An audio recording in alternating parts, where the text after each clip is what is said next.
Sometimes when you're in a dark place, you think you've been buried, but what if you've just been planted? We're so quick to label struggle as failure, discomfort as something going wrong, and uncertainty as a sign to escape. And if you think about it, it's extremely rare for growth to feel good when it's happening. Most of the time, it feels like pressure. It feels like confusion. It feels scary. And what we don't realize is that growth has tax. You don't pay for it with comfort. You pay for it with uncertainty, with patience, with resilience. And the problem is we live in a world that's conditioning us to avoid that tax. Everything is instant now. You can reach anyone instantly. You can learn anything instantly. You can distract yourself instantly. Your phone isn't just a device, it's a dopamine dispenser. So why would your brain choose the long, uncomfortable path of growth when it can feel good right now?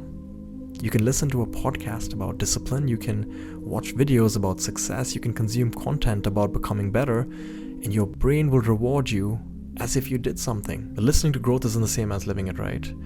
Instant gratification feels good, but it demands to be refueled constantly. The more you feed it, the hungrier it gets.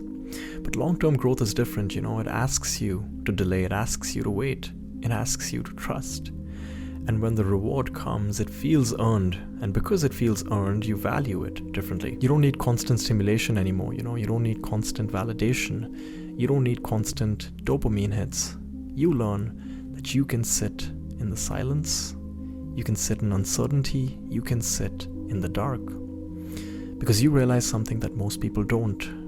Seeds, they grow underground first, and just because you don't see the progress doesn't mean it isn't happening. Life isn't like a 60-second reel. Sometimes it's one long game with tough missions, with setbacks, with stretches where you don't feel like you're winning at all. And that's what makes it meaningful. A game that starts and ends in the same minute isn't a game. It's a distraction. But committing to one long journey with all its climaxes, failures, lessons, and breakthroughs, that's where the depth comes from. That's where character comes from. That's where you meet yourself. So if you are in a dark place right now, maybe you're not buried. Maybe you've just been planted. So thank you for listening as always.